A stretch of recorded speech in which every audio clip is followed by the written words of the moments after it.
2 months అయిపోయింది కదా కలిసి. మిమ్మల్ని ఎప్పుడు కలవలేదు. ఎందుకు కలవలేదు? నేనంతా బుద్ధిగా ఉన్నా కానీ కలవలేదు. అవునా?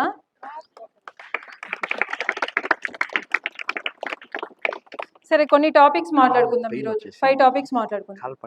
ఒకటి చైల్డ్ మ్యారేజెస్ గురించి మాట్లాడదాం. తర్వాత డ్రగ్స్ గురించి మాట్లాడదాం. ఇందాక అందరికీ మనం అవేర్నెస్ క్రియేట్ చేసి వచ్చాం కదా, ఆ విషయంగా. ఈ సమ్మర్లో మీరు ఏం చేయాలో మాట్లాడుకుందాం. ఓకేనా? ఇంకా సమ్మర్లో మీరు ఏం తప్పులు చేశారో కూడా మాట్లాడదాం. ఇందాక సార్ అన్నారు కదా, స్విమ్మింగ్ పూల్ అదే ఈత కొట్టడానికి వెళ్ళి చనిపోతున్నారు అలా, దాని గురించి మాట్లాడదాం. ఇంకో టాపిక్ ఏం మాట్లాడదాం? Good touch bad touch already అయిపోయింది, తెలుసు కదా అందరికీ. ఓకే, సోషల్ మీడియా గురించి మాట్లాడదాం. ఈ 5 టాపిక్స్ మాట్లాడదాం. చైల్డ్ మ్యారేజెస్ అంటే ఏంటి? బాల్య వివాహాలు. ఎందుకు అది నేరంగా పరిగణిస్తాం? అది ఎందుకు నేరం అంటే 18 years కంప్లీట్ అవ్వక ముందే మ్యారేజ్ చేసి చైల్డ్ మ్యారేజ్ అంటాం. అది ఎందుకు తప్పు, అది మంచిది కాదు అని ఎందుకు అంటామంటే 18 yearsకి మనకు అంత మెచ్యూరిటీ రాదు. అమ్మాయిలకి 18 years, అబ్బాయిలకి 21 years. అంత మెచ్యూరిటీ రాదు. తర్వాత మ్యారేజ్ చేసుకున్న లైఫ్లో రెస్పాన్సిబిలిటీస్ అవన్నీ తీసుకునే కెపాసిటీ మీకు ఉండదు. కాబట్టి చైల్డ్ మ్యారేజెస్ అంత వర్త్గా ఉండవు. 18 years నిండిన తర్వాతే కదా, ఆ తర్వాత కూడా మీకు ఇష్టం లేని పెళ్ళి ఎవరూ చేయకూడదు. అలా చేస్తారంటే పోలీస్ వాళ్ళకి కానీ, మీ టీచర్స్కి కానీ, హ్యూమన్ రైట్స్ వాళ్ళకి కానీ, అంగన్వాడీకి కానీ, మహిళా పోలీసులు కానీ ఎవరికొకరికి ఇన్ఫర్మేషన్ ఇవ్వాలా. మాకు ఇష్టం లేని పెళ్లి చేస్తున్నారు, మేము అలా ఉండలేము, మాకు కూడా హక్కులు ఉన్నాయి, ఇవన్నీ మీరు చెప్పుకోగలగాల. అర్థమవుతుందా? చైల్డ్ మ్యారేజెస్ గురించి చాలా ఏం చేస్తారు? మీకు ఎవరైనా పెళ్లి చేస్తారంటే ఏం చేస్తారు చెప్పాలా? ఏం చేస్తారు? మీకు ఇష్టం లేని పెళ్లి చేసి మీరు ఏం చేస్తారు? మత్తు పదార్థాలు అన్నాం. అంటే ఏంటి? మీకు తెలిసిన కొన్ని పదార్థాలు చెప్పండి. ఆల్కహాల్, హాన్స్, సిగరెట్, ఓకే, గాంజా. ఇంకా గాంజా అంటే తెలుసా తెలీదా? విన్నారంతే, చూడలేదు కదా. చూసారా? చూడొద్దు. వాటికి బానిస అవుతే ఏమవుతుంది అంటే దానికి ఇప్పుడు మీ పేరెంట్స్లో కానీ, మీ ఇంటి పక్కన వాళ్ళు కానీ ఎవరైనా బాగా ఆల్కహాల్ తీసుకొని వచ్చి గొడవలు చేసే వాళ్ళు ఉన్నారా లేదా? ఒకరో ఇద్దరైనా చూసింటారు కదా. వాళ్ళ ఫ్యామిలీస్ ఎలా ఉంటాయి? ఎప్పుడు గొడవ పడుకుంటూ, చదువు పరంగా అసలు లేకుండా ఇబ్బందులు పడుతున్నారా లేదా వాళ్ళ ఫ్యామిలీస్? అలా ఆల్కహాల్కి కానీ, డ్రగ్స్కి కానీ అడిక్ట్ అయితే ఫ్యామిలీస్ అలా సఫర్ అవుతాయి, లైఫ్ స్పాయిల్ అవుతుంది. అందుకోసం డ్రగ్స్ జోలికి కానీ, ఆల్కహాల్ జోలికి కానీ వెళ్ళొద్దు అని చెప్తున్నాం. మీరు వెళ్ళొద్దు. మీ పేరెంట్స్ కానీ, మీ ఇంటి పక్కన ఎవరైనా కానీ ఎక్కువగా ఆల్కహాల్ తీసుకొని వచ్చి డిస్టర్బెన్స్ చేస్తుంటే 112కి కాల్ చేయండి. 112, ఓకేనా? అలా తాగి పబ్లిక్గా న్యూసెన్స్ క్రియేట్ చేయడం కూడా తప్పే. వాటి మీద కూడా కేసులు కడతారు. కేసులు అంటే తెలుసా? వాటి మీద కూడా కేసులు కడతారు. సో మీ ఇంట్లో వాళ్ళు కానీ, మీ ఇంటి పక్కన వాళ్ళు కానీ ఎవరైనా ఆల్కహాల్ తీసుకొని డిస్టర్బెన్స్ చేస్తుంటే, పబ్లిక్గా న్యూసెన్స్ చేస్తుంటే మాకు ఇన్ఫర్మేషన్ ఇవ్వాలా. ముందుగా మీ తరపున మీరు అలా తాగొద్దు అని చెప్పే ప్రయత్నం కూడా మీరు చేయాలా. చేస్తారా చేయరా? మీ ఇంట్లో వాళ్ళకి కానీ, మీ ఇంటి పక్కన వాళ్ళకి కానీ అలా తాగడం తప్పు అని చెప్పాలా. పెద్దవాళ్ళు వినకపోవచ్చు. మీకంటే హయ్యర్ క్లాస్ అంటే 10th క్లాస్, ఇంటర్ ఉంటారు కదా, వీళ్ళు కూడా కొంచెం కొంచెం అలవాటు అవుతూ ఉంటారు. వాళ్ళకు కూడా మీరు చెప్పగలగాలి, ఇలా చేయొద్దు, ఇలా చేసి లైఫ్ స్పాయిల్ అవుతుందని మీరు చెప్పే స్టేజ్లో ఉండాలా. మీ మాటలను ఎప్పుడు వింటారు వాళ్ళు? మీరు అలాంటి తప్పు చేయకపోతేనే మీ మాటలు వింటారు, అవునా? సరే, నేనే కానీ యూనిఫామ్లో ఒక పోలీస్ కదా, నేను పోలీస్గా ఉండి ఏం చేయాలా? లా అండ్ ఆర్డర్ ఇష్యూ కాకుండా చూసుకోవాలా, గొడవలు చేయకోకుండా చూసుకోవాలా.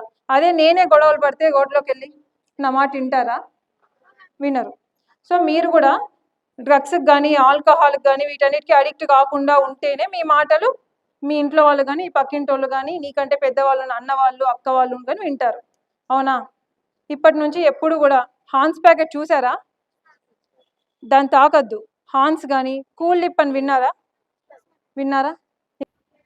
అదైతే కూల్ లిప్ అయితే ఎప్పుడు యూస్ చేయొద్దు, మంచిది కాదు, అస్సలు మంచిది కాదు అది. దానికి అడిక్ట్ అయిపోతారు. ఆల్కహాల్ కంటే డేంజరస్ అది. ఓకేనా? కూల్ లిప్ ప్యాకెట్ మాత్రం ఎప్పుడూ యూజ్ చేయొద్దు, దాని జోలికి వెళ్ళొద్దు. హాన్స్ ప్యాకెట్ లాగే ఉంటుంది, అది కూడా యూజ్ చేయొద్దు. ఓకేనా? నెక్స్ట్, ఇందాక సాగన్నారు కదా చెరువులోకి వెళ్ళి ఈత కొట్టి ఇబ్బంది అవుతుంది అని. మొన్న రీసెంట్గా ఒక 1 వీక్ బ్యాక్ ఏం జరిగిందంటే, ఒక అబ్బాయికి ఈత కాదనమాట, కానీ చెరువు ఉంది కదా, బైగటిపల్లి చెరువు ఉందా, దాంట్లోకి వెళ్ళి దూకాడు.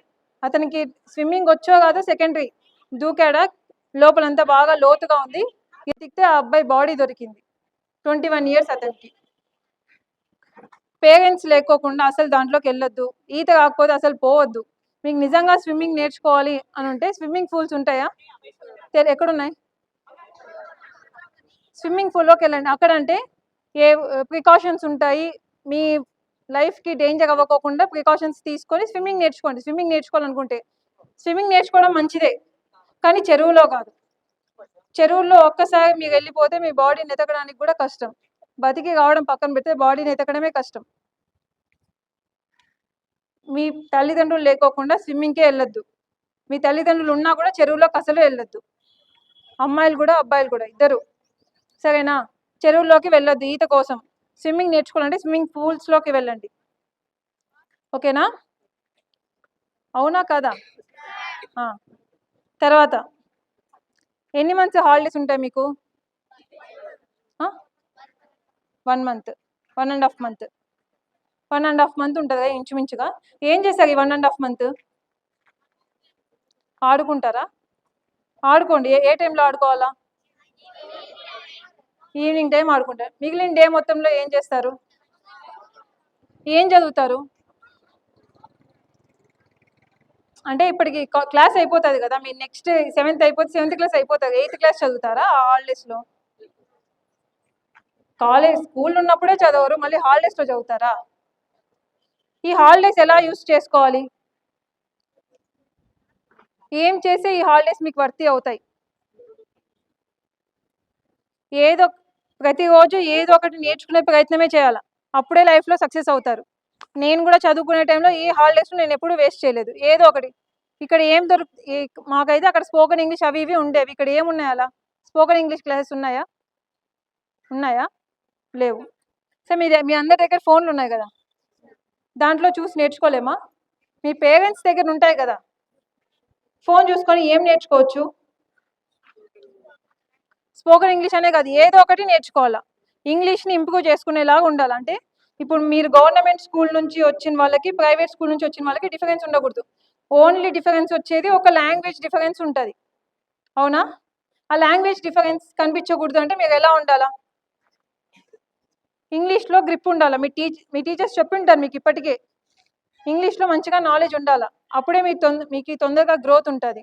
అంటే తెలుగు మన మాతృభాష అయినప్పటికీ కూడా ఇంగ్లీష్ని మనం బాగా అడాప్ట్ చేసుకున్నాం. అర్థమవుతుందా? ఏదో ఒకటి ఈ హాలిడేస్లో ఏదో ఒకటి, డ్రాయింగో, పెయింటింగో, ఇంగ్లీష్ నేర్చుకోవడము, మ్యాథ్స్ ఇంప్రూవ్ చేసుకోవడము, ఫాస్ట్గా సమ్స్ ఎలా చేయడం నేర్చుకోవడం, ఇలాంటివన్నీ చేయాలా. చేస్తారా? బయట ఎండకు తిరగద్దు, ఈ సమ్మర్ చాలా ఎక్కువ ఉంది. బయట తిరిగితే మీ హెల్తే పాడవుతుంది. వడదెబ్బలు అనేవి తెలుసా? అంటే ఏంటి? డిహైడ్రేషన్ అయిపోతుంది. అలా కాకుండా ఎండలో ఎప్పుడు బయటికి రావద్దు. ఫోన్లు యూజ్ చేయొద్దు. ఫోన్స్ యూజ్ చేసినా అందులో మీకు ఉపయోగపడేవే యూజ్ చేయాలా. చేస్తారా? ఏం చేస్తారు?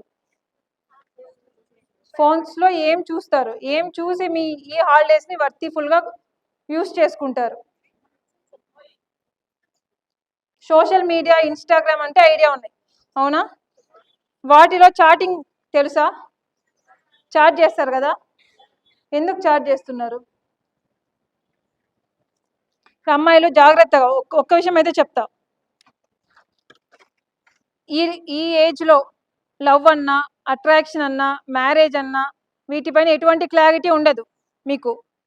వాళ్ళు ఏదో 10 రూపాయలు చాక్లెటో, ఐస్ క్రీమో, ఇయర్ రింగ్సో కొనిస్తే అదే లవ్ ఏమో, వాటిని చూసి ఇంట్లో వాళ్ళని కాదనుకొని వెళ్ళిపోదామా అనే ప్రయత్నం చేస్తారు మీరు.